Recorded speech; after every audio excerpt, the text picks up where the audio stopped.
कोई बहुत ज़्यादा फेक करने की कोशिश कर रहे सारे लड़के एंड मैंने सोचा नहीं था कि मेरे इतने कनेक्शंस बन जाएंगे। मैं चाहता था कि सिर्फ एक लड़की के साथ ही रहूँ। सबसे ज़्यादा स्ट्रॉन्ग कनेक्शन मुझे लगता है एक साक्षी द्विवेदी के साथ और एक श्रेया के साथ। इतना रियल वाली फीलिंग किसी से नहीं आई। बिल्कुल भी जेन्युइन और रियल नहीं लगा, मुझे लगा काफ़ी ज़्यादा एक्टिंग हो रही है। मुझे लगता है मेरा आइडियल मैच बिल्कुल श्रेया ही होगी। Hi everyone, this is Aagaz Akhtar from Splitsvilla season 14 and you are watching Telly चस्का।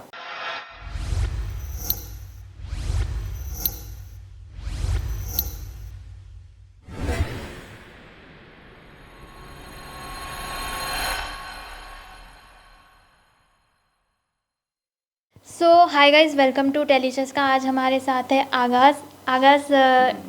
सबसे पहले तो हम आपका वेलकम करना चाहेंगे। Thank you so much.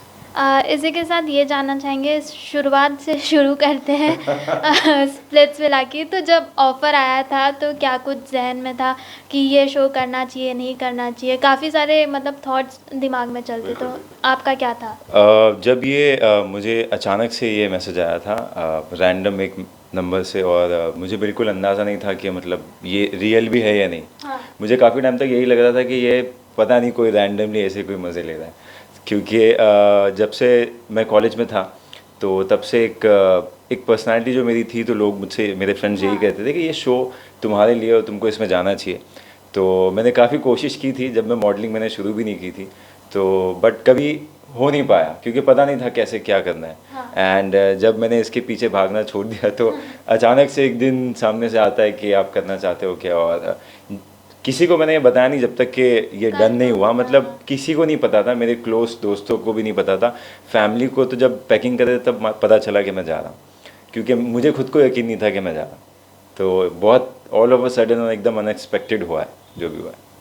Okay, इसी के साथ ये जानना चाहेंगे कि स्प्लिट्सविला करने के बाद कितना कुछ चेंजेस आपके बिहेवियर में रहा है, क्योंकि कुछ ना कुछ सीख कर आते हैं ऑफ कोर्स। बिल्कुल। एक चीज़ जो काफ़ी मतलब जो ज़्यादा मुझे समझ आई है ये गेम के बाद, वो ये कि मैं काफ़ी चीज़ों को लेके, जो मेरे पास चीज़ें हैं, जो भी मैंने अपनी लाइफ में अब तक अर्न किया है या जो भी मिला है मुझे, उसके लिए आई फील वेरी ग्रेटफुल। क्योंकि अंदर रहना इतना आसान नहीं है, लगता है बहुत फन बहुत मस्ती, लेकिन उसका अदर साइड भी है जहाँ पे आप बहुत ज़्यादा फ्रस्ट्रेट हो जाते हो, क्योंकि वो माहौल ही ऐसा है, वो घर ऐसा है, इसमें अलग अलग तरह के लोग होते हैं और आपके पास कुछ करने के लिए है नहीं, सिर्फ लोग ही है, कोई फ़ोन वोन तो कुछ है नहीं। तो आप बातें करते हो फिर, और उसके अंदर इमोशंस जो है वो काफ़ी ज़्यादा बढ़ जाते हैं। आप गुस्सा होते हो तो आप बहुत ज़्यादा गुस्सा होते हो, खुश होते हो तो बहुत ज़्यादा खुश होते हो। तो जो चीज़ें अभी फैसिलिटीज़ जो है बाहर आने के बाद, जब इतना सब कुछ है मेरे पास, तो अब मुझे लगता है कि मतलब आई फील ग्रेटफुल कि जब नहीं था तो मुझे उसकी कमी महसूस हुई काफ़ी ज़्यादा। ओके, अब तक जितने भी एपिसोड्स हमने देखे उसमें काफ़ी सारे झगड़े हुए हैं स्प्लिट्सविला में, तो उस पर आपका क्या रिएक्शन? कौन सा एक ट्रिगर पॉइंट था जिसकी वजह से आपका इतना ज़्यादा गुस्सा फूट जाता था, और कौन सा ऐसा मोमेंट है जो आपको लगता है कि नहीं होना चाहिए था, तो बाहर आकर देखकर कभी कभी रिग्रेट फील होता है? गुस्सा तो काफ़ी ज़्यादा चीज़ों में मुझे आता था वहाँ पे, क्योंकि क्या है कि गेम पर्सपेक्टिव से लोग, क्या है कि गेम खेलने के लिए भी कुछ लोग गेम खेलते हैं, कुछ लोग रियल रहते हैं, कुछ लोग फेक भी करते हैं। रियलिटी शो में हर कोई रियल नहीं होता है, तो मैं एज अ रियल पर्सनैलिटी खेल रहा था जो मैं जैसा बाहर हूँ। एंड जब चीज़ें क्या होता है कि लोग आपका यूज़ करने की कोशिश करते हैं, और किसने किया? किसने नहीं किया ये पूछो। किसने किया? 2-3 नाम। मुझे ऐसा लगा कि स्टार्टिंग से ही ना, मैं और सोहेल हम दोनों एक साइड थे और सारे लड़के एक साइड थे। कहीं ना कहीं वो वाइब हमें नहीं आ रही थी उनके साथ, तो हमको लगा नहीं कि हमको उनके साथ ग्रुप में खेलना चाहिए, तो हम एक साइड हो चुके थे। एंड कहीं ना कहीं लोग, जितने भी सारे लड़के थे, मतलब सारे के सारे नाम ले लो, कोई भी एक स्पेसिफिक भी नहीं है, सारे ही है। एंड वो लोग से किसी से ऐसी वाइब ही नहीं आई कि मैं उनसे ज़्यादा घुल मिल सकूँ, या एक इमोशनली आदमी कनेक्ट करता है किसी से, तो वो सिर्फ सोहेल से कनेक्ट हुआ, मैं उन लोग से कनेक्ट नहीं हुआ। तो मुझे लगा काफ़ी ज़्यादा तक कि कोई बहुत ज़्यादा फेक करने की कोशिश कर रहे सारे लड़के, एंड मुझे नहीं लगा कि वैसा है जैसा मुझे चाहिए, तो मैं उनसे थोड़ा डिस्टेंस बना के रखा था। एंड अभी भी मैं काफ़ी लोगों से बात नहीं करता। सोशल मीडिया रियलिटी है वो तो। हाँ ये तो है। एंड बहुत से लोगों ने वापस पैचअप कर लिया कि चलो ठीक है जो था गेम था एंड झगड़ा वगड़ा ख़त्म करो, बट तो किसके साथ पैचअप हुआ है आफ्टर अभी? मेरा पैचअप जितनी लड़ाइयाँ मेरी हामिद के साथ हुई है, Okay. पैचअप मेरा हामिद के साथ हो गया।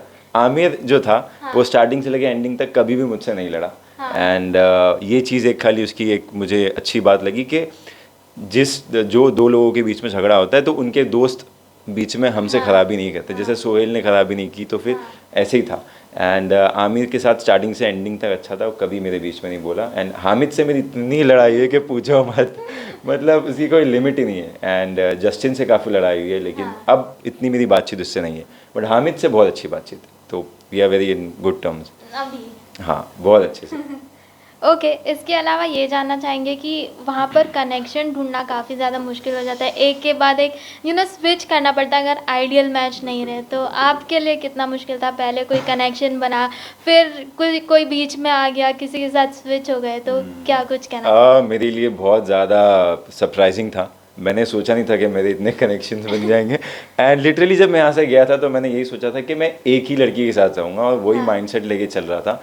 बट सिचुएशंस ऐसी चेंज हुई एंड मुझे लगता है कि लोग जब अंदर गेम में जाते तो सिर्फ प्यार मोहब्बत से नहीं सोचते, वो दूसरे पर्सपेक्टिव से भी सोचते कि गेम में किससे हेल्प होगी और किसकी वजह से हम गेम में ज़्यादा टिक सकते हैं। तो लोगों के दिमाग में ये चीज़ होती है कि हमको गेम में रहना है, तो प्यार भी होता है मगर ये चीज़ भी होती है। तो ये सब चीज़ें सोचने के बाद थोड़े ना डिसीजन चेंज हो जाते हैं लोगों के, एंड मेरे काफ़ी ज़्यादा चेंज हुए।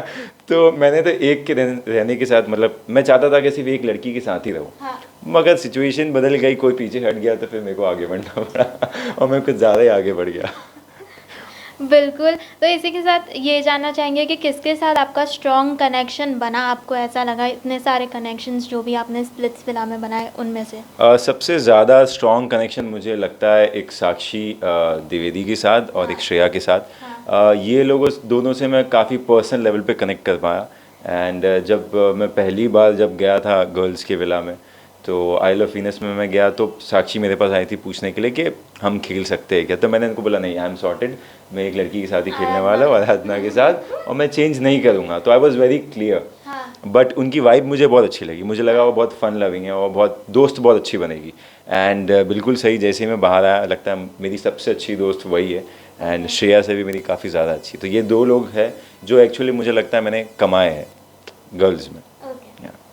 इसी के साथ ये जानना चाहेंगे कि कई बार ऐसा होता है कि लोग रिलेशनशिप स्प्लिट्स विला में बनाते हैं, कोई फेक होते हैं कोई रियल होते हैं, तो आपके हिसाब से किसका बॉन्ड रियल था और किसका बॉन्ड फेक था? रियल मुझे सच बताओ तो मुझे इतना रियल वाली फीलिंग किसी से नहीं आई। हाँ, एंड पता नहीं उनका, ये मेरा पर्सपेक्टिव, ये मैं बाहर से या मैं एज अ थर्ड पर्सन देख रहा तो मुझे वो फील नहीं आ रहा है। बट हो सकता है कि दोनों में प्यार हो और मुझे नहीं दिख रहा, वैसे भी मैं प्यार के मामले में थोड़ा कमज़ोर हूँ।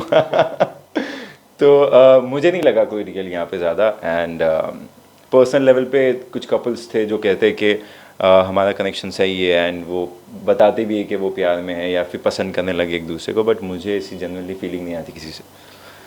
ओके इसी के साथ ये जानना चाहेंगे कशिश की गेम पर आप क्या कहना चाहेंगे, क्योंकि बाहर इस चीज़ को लेकर अलग ही बवाल मचा हुआ है, आए दिन कोई ना कोई कुछ ना कुछ कन्फेस भी कर रहा है सोशल मीडिया पे। हाँ। तो आप क्या कहना चाहेंगे? कशिश, अब फीमेल की बात करो मेल की बात? मेल की बात करें। मेल की बात करो तो कशिश मेल के बारे में तो मैं यही बोलूँगा कि मुझे बिल्कुल भी जेन्युइन और रियल नहीं लगा। मुझे लगा काफ़ी ज़्यादा एक्टिंग हो रही है यहाँ पे। एंड मेरा यही मानना है कि एक्टिंग करो तो ऐसी करो एटलीस्ट कोई पकड़े नहीं, एंड वो रियल तो लगे कम से कम।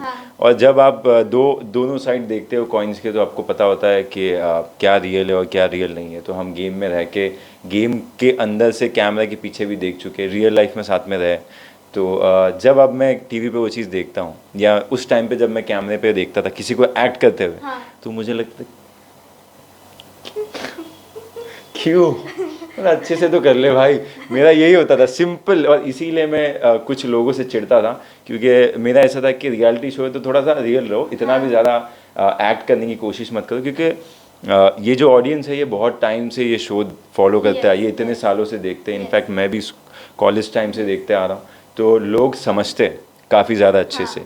तो यही था स्टार्टिंग में जब लोग मुझे जज कर रहे थे, तो मैंने यही बोला कि आप थोड़ा सब्र रखो और आपको पता चलेगा कौन असली है और कौन नकली है। ओके। इसी के साथ ये भी जानना चाहेंगे, जैसे आपने अभी जिक्र किया कशिश फीमेल का, तो उनके बारे में क्या कहना चाहेंगे उनके गेम को लेकर? जोशुआ के साथ थे अभी रिसेंटली, अगर एपिसोड्स की बात करें तो हनी के साथ उनका कनेक्शन आई गेस बन रहा है, तो उनके बारे में क्या कहना चाहोगे? कशिश फीमेल के बारे में मैं यही कहूँगा कि मुझे लगा कि वो उन्होंने दिमाग लगाने में थोड़ी देर कर दी एंड मुझे जनरली यही फीलिंग आई उस टाइम पे। अभी वो मुझसे थोड़ी हल्की फुल्की हमारी बातचीत है एंड तो उस टाइम पे मुझे ये फील हुआ कि क्या है ना कहीं लोगों ने अपने दिमाग में एक बिठा लिया था कि चलो मेरा कनेक्शन ये होगा, मेरा कनेक्शन ये होगा, तो ये बातें फैल जाती है एक टाइम के बाद, सबको पता होता है कौन किसको चूज़ कर सकता है। एंड मुझे लगता है उनके पास शायद चॉइस नहीं बची कि अब मेरे पास कोई ऑप्शन नहीं है, अगर मैं इस बंदे को छोड़ दूंगी तो मेरे लिए नया कनेक्शन बिल्ड करना बहुत मुश्किल होगा और चांसेस बहुत कम है कि वो लड़के ऑलरेडी बहुत कम बचे। एंड उसके अंदर ये भी होना चाहिए कि सामने वाला लड़का आपको पसंद तो करे, वरना आप तो ना यहाँ की ना वहाँ की। तो मुझे लगा कि उनके पास कोई चॉइस नहीं थी, तो इसीलिए उन्होंने एक ही बंदे के साथ स्टिक करने की कोशिश की। एंड जब वो गया देन ऑब्वियसली आपको गेम में आगे बढ़ना है तो आपको नया कनेक्शन ढूंढना ही पड़ेगा। बिल्कुल। इसी के साथ आपके आइडियल मैच की बात करें, खैर हम स्प्लिट्सविला का छोड़ देते, लेकिन अगर आपके हिसाब से आपका आइडियल मैच होता तो वो कौन होता गेम के अंदर? हाँ, मुझे लगता है मेरा आइडियल मैच बिल्कुल श्रेया ही होगी। मुझे यही फीलिंग आती है क्योंकि स्टार्टिंग में थोड़ा सा फील हुआ ये चीज़, लेकिन क्या है कि एक दिमाग में ये भी था कि मैंने एक माइंडसेट क्लियर रखा है तो मैं उस हिसाब से चलना चाहता हूँ। एंड वही सोच के चला था, अगर चीज़ें सामने वाली साइड से चेंज नहीं होती तो मैं पूरा गेम एक ही लड़की के साथ खेलता। बट एक जो होता ना वाइब वाली बात है, तो वाइब जो है वो श्रेया के साथ काफ़ी मैच करती है। तो मुझे लगता है कि हम दोनों एज ए कपल दिखने में भी अच्छे हैं साथ में एंड काफ़ी चीज़ें मैच करती है। तो मुझे लगता है कि मेरी आइडल मैच अगर मौका मतलब होगा ऐसा तो बिल्कुल वही होगी। ओके, ये हम हिंट समझे आगे आने वाले एपिसोड्स के लिए, हो सकता है। लास्टली फैंस एंड व्यूअर्स को क्या कहना चाहोगे? लाइक आगे एपिसोड में कितना बड़ा धमाका होने वाला है, क्या ट्विस्ट आने वाला है, आपकी कनेक्शन कौन होगी? व्यूवर्स को मैं यही कहना चाहूँगा कि जितना आप लोग ने अब तक प्यार दिया है ऐसे ही इस गेम को आगे प्यार देते रहिए। एंड मुझे काफ़ी ज़्यादा पर्सनल मैं बहुत खुश हूँ जो भी मेरी जर्नी रही है उसके बाद अब जब मैं गेम देख रहा हूँ मुझे काफ़ी ज़्यादा सपोर्ट देख के बहुत अच्छा फील हो रहा है। एंड मैं उम्मीद करता हूँ आगे भी सिर्फ मुझे ही नहीं सारे कंटेस्टेंट को यही सपोर्ट मिलेगा, क्योंकि at the end of the day हम एंटरटेन करने के लिए एंड ये शो ही है आपके एंटरटेनमेंट के लिए, तो आप लोग इसको पसंद करें एंड फीडबैक्स हमको बताना। मतलब जब चीज़ें पता चलती है तो अच्छा लगता है, अच्छा हो बुरा हो, मगर आपके ओपिनियंस बहुत मैटर करते हैं कि आप क्योंकि आप अपना एक कीमती वक्त निकाल के एक शो को देखते हो एंड फिर फॉलो करते हो और मतलब रियल लाइफ में हमको देखते हो हम क्या कर रहे हैं कैसे कर रहे हैं, हर चीज़ के ऊपर आपकी नज़र होती है। तो मुझे लगता है कि बहुत ज़्यादा बड़ी बात है हमारे लिए एंड इसके लिए मैं आप सबसे काफ़ी ज़्यादा शुक्रिया अदा करना चाहूँगा। एंड गेम के बारे में बोलना चाहूँ तो आगे बहुत ज़्यादा स्पाइस है एंड झगड़े तो इतने कि पूछो मत, तो मुझे लगता है मुझे लाया ही था झगड़े करने के लिए। तो आप लोगों को काफ़ी मज़ा आएगी देखने के लिए, बहुत सारे नए ट्विस्ट नज़र आएंगे क्योंकि अब जितना आपने देखा है अब वापस से वाइल्ड कार्ड जब आए हैं एंड ये जब वाइल्ड कार्ड्स आया तो ये अपना दिमाग लेके आए एंड उसमें से एक मूस है, मूस इज़ एटम बॉम्ब। तो आप जब आगे देखोगे आपको पता चलेगा कि ये एटम बॉम्ब कैसे फटेगा।